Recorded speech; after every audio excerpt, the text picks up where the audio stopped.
shows how respected they are. Question, yes? What do you do in this situation? I taught at home for 2 years before coming to Thailand. And the situation was I could take any sum, I teach mathematics. Any sum, even if I'm not sure of how to do it, to class and tell the students, together we'll work out this one. Yeah. And find the solution. So it helps the students and it helps me. But I've realized here when I go to class with that, or even when I make a mistake on the board or somewhere, students find out and you find it in other places. You will be asked by the administrator, you made a mistake. Yeah, that's great. How do you handle that? Instead of the students saying, I think that one is wrong there. Yeah. They don't say. They don't say.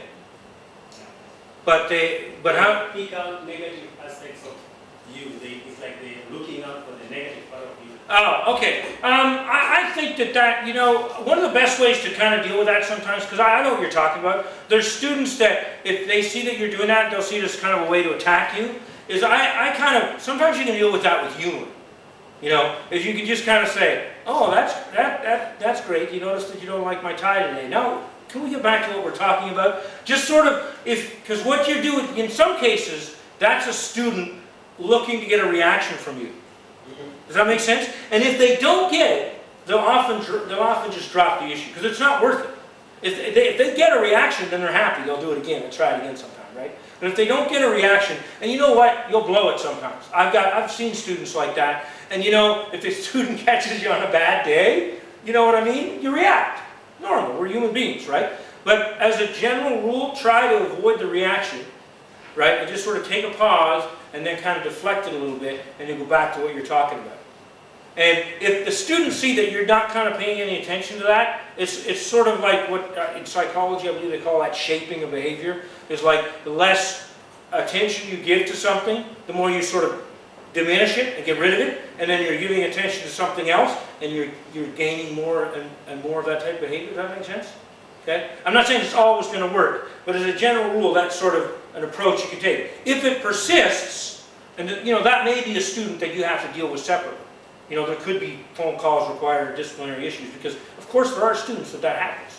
But that's not related to any technique you're using. That's related to the behavioral problems with that student. Does that make sense? Okay. But that's a good point. Okay, so he talks about, okay, we kind of covered these two. This is an interesting one. Let teachers teach subjects they had trouble with.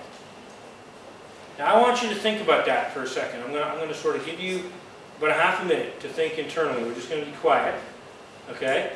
And so that hasn't started yet, because I'm obviously still talking. But in a second I'm going to go quiet, and I want you to think inside about a subject that you had trouble with.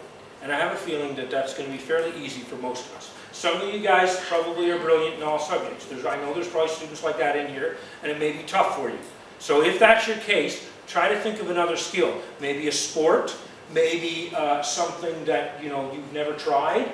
Okay? So because I know I'm not trying to be sarcastic. I know that some people just were good at everything in school, and so they can't think of anything. So then think of something else outside of school. But I want you to all try to think of something in your mind that you are not so good at. And then think about how you would teach it. If I or someone said to you, now tomorrow you got to teach that. And then I want you to write down a few ideas. I'm going to give you about 30 seconds, well maybe a little longer, maybe a minute. Okay, starting now. Okay. Know what you got to do? Go ahead, please. Individual.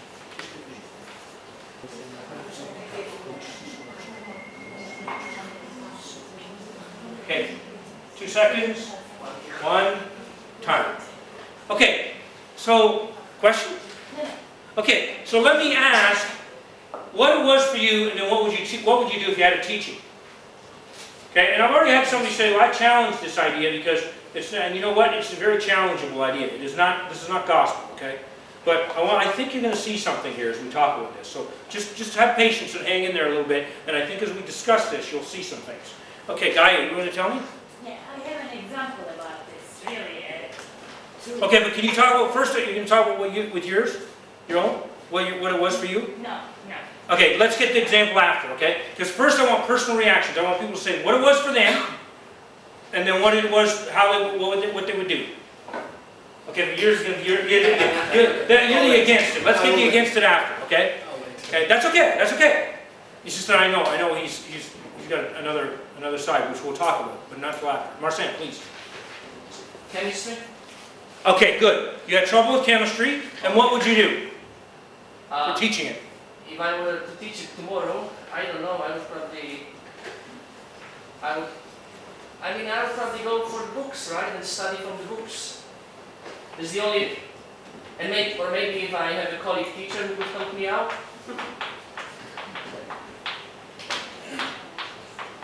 Maybe a colleague teacher would help me out, you know, with the topic.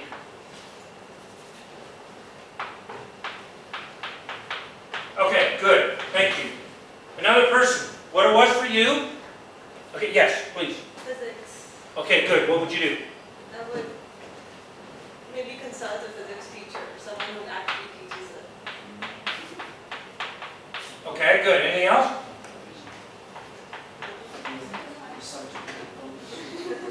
Please. Good. What would you do? I had to do a lot of research on the internet and see the background information, and not just the textbook, but other background information and activities.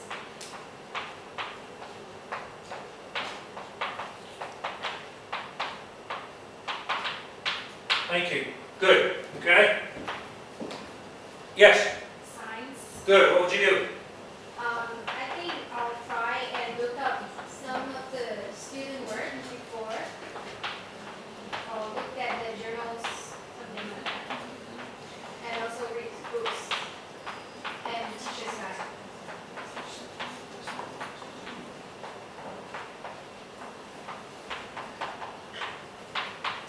I'm just going to abbreviate teacher a little bit to speed things up. Teacher, okay? Good. Another one. Rashmi, please. Physics, Okay, good. maybe if I understand it and learn it in a way that I wasn't taught, that makes it a little more interesting.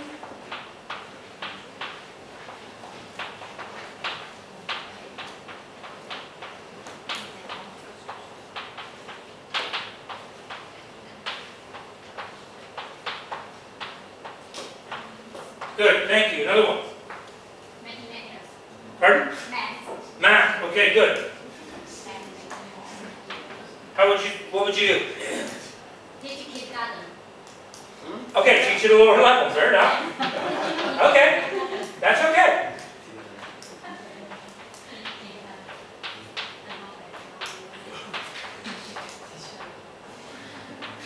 Okay, good. One more. We're going somewhere with this. Don't worry. Sarah. Yeah, it's same as UI mathematics, but I find what should I practice first. Actually, I try to practice this first. Then what should I practice first? Then I practice. Like look at the code. Yes, about mathematics. Yes. Now, if we look at this, look at what's on the board here. And I challenge all of you. Can you not see a recipe for helping any student that struggles? We could almost take that right there and put it into a manual. We'd have to reword it a little bit. I mean, it's pretty basic. It's written just in, very, very short form. But you could almost take that and put it in there and say, guide, we could almost put a title on this thing and call it, guide to helping.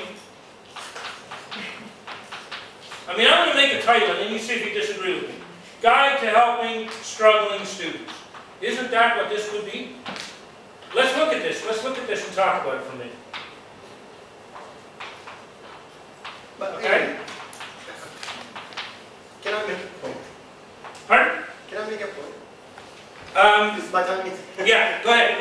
Okay, well, we'll talk about it first and then make a point, okay? Because I know I want to hear what you got to say, definitely, okay? Look at this for a minute.